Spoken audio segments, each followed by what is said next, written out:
ওরা প্রথমে ডিগলার দিল প্রবাসীরা ফ্রিতে মোবাইল আনতে পারবে, ফাইন। তাহলে ফ্রিতে মোবাইল আনার এটা সিস্টেমটা কি করছে দেখেন, ফ্রিতে মোবাইল আনার পর নিচে লিখে দিয়েছে 60 দিন পর রেজিস্ট্রেশন করতে হবে। তাহলে দেখেন এনআইআর সিস্টেমে রেজিস্ট্রেশন করতে হলে শুল্ক পেমেন্ট ছাড়া কোনোভাবে রেজিস্ট্রেশনের সুযোগ এরা রাখে নাই। তাহলে এটা কি প্রতারণা না?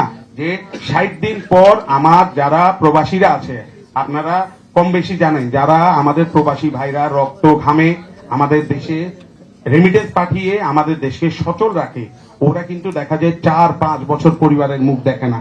4-5 বছর পর যখন আসে, এটা মিনিমাম 6টা মাস এই দেশে থাকে। তাহলে আমাদের একজন উপদেষ্টাও খুব দুঃখের সাথে বলছি যে প্রবাসীদেরকে বলছে 2 মাসের বেশি থাকার দরকার নাই। আসলে এই কথাগুলো কোনোভাবে যৌক্তিক না। 6 মাসের জন্য আমাদের প্রবাসীরা থাকবে।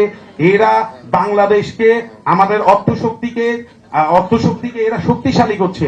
ওরা যদি এসে দেশে যদি ট্যাক্স দিতে হয় এই মোবাইল ইউজ করার জন্য, এটার চেয়ে আর লজ্জাজনক আর কিছুই হতে পারে না।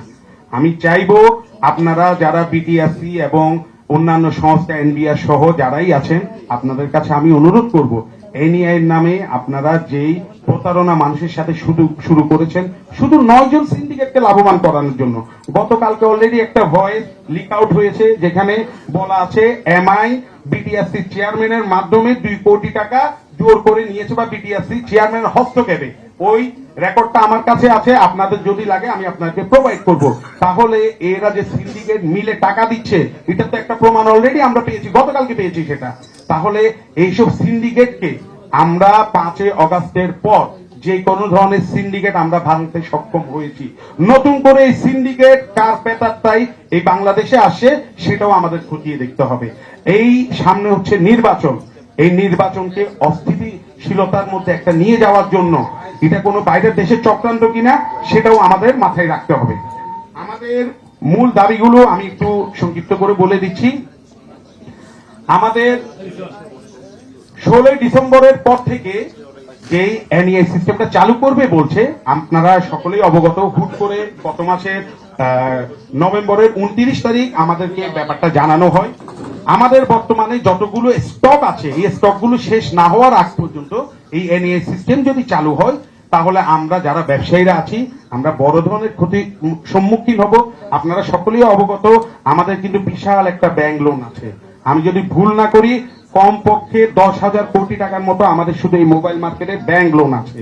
তাহলে এই 16 ডিসেম্বরের পর যদি এগুলো বন্ধ করে দেওয়া হয় তাহলে আমরা সবাই পথে নামবো এবং সামনে যে দেউলিয়া হব, বাংলাদেশ ব্যাংকের আন্ডারে যে ব্যাংকগুলো আছে এগুলো যে ক্ষতিগ্রস্ত হবে এটার দায়ভার কে নিবে?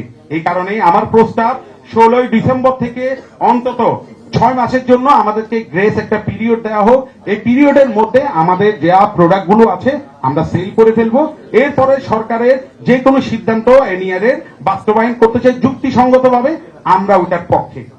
আরেকটা জিনিস করতে হবে, সেকেন্ড দাবি আমাদের এনওসি সহজীকরণ করতে হবে।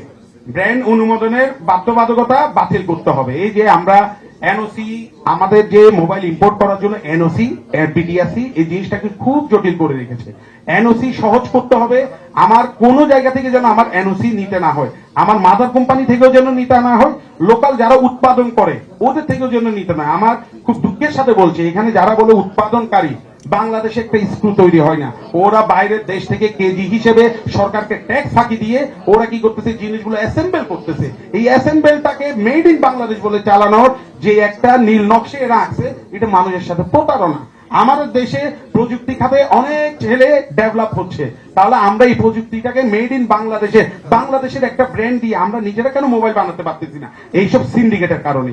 এইসব সিন্ডিকেট যদি আমরা না ভাঙি, বাংলাদেশ থেকে তরুণ উদ্যোক্তা উঠবে না, তরুণ উদ্ভাবনকারী উঠবে না। এই কারণে আমি অনুরোধ জানাবো এইসব বন্ধ করে। আরেকটা হচ্ছে আমাদের সিবিইউ ও সিকেডি। সিবিইউ মানি আমরা, সিকেডি মানি হচ্ছে যারা সংযোজন করে। এর ভ্যাট ট্যাক্স ব্যবধান যুক্তিসঙ্গত করতে হবে। কিরকম? 7% যে ট্যাক্সটা ওদের জন্য, আমাদের জন্য 57%, এই বৈষম্য আমরা কোনোভাবেই মেনে নিব না। ওদের 7% হলে আমাদেরকেও 7% করতে হবে। এটা হচ্ছে আমাদের দাবি। আর ব্যবহৃত ফোন ক্রয় বিক্রয় ও এক্সচেঞ্জের ডিভাইস আইন এনআইআর এর অন্তর্ভুক্ত প্রক্রিয়া সহজকরণ করতে হবে। আমি যেটা বলেছি আসলে রেজিস্ট্রেশন ডিরেজিস্ট্রেশন, এটা যদি সহজকরণ না করে, আপনারা জানেন আমাদের বাংলাদেশ এখনো অনলাইন পেমেন্টে কিন্তু এখনো অত বেশি ডেভেলপ হয়নি। তাহলে এরা যে অনলাইনে এগুলো রেজিস্ট্রেশন করতে বলছে, এই পেমেন্ট গুলো এগুলো নিয়ে মানুষ অনেক ভোগান্তিতে পড়বে, যেগুলো নিয়ে মানুষ অনেক কষ্ট করবে। আরেকটা জিনিস হচ্ছে, আমাদের যে প্রবাসী ভাইরা আছে, প্রবাসী ভাইদের কোনো প্রকার ট্যাক্সের মধ্যে আনা যাবে না। প্রবাসীদের সকল মোবাইল ফ্রিতে রাখতে হবে, এবং এটার জন্য আপনারা কোনো প্রক্রিয়া যদি দরকার হয় আমাদের সাথে বসবেন, আমরা ইনশাল্লাহ আপনাদেরকে ফর্মুলা দিব। প্রবাসীর মোবাইলে 1 টাকাও ট্যাক্স ধার্য করা যাবে না, এটা ফাইনাল ডিসিশন।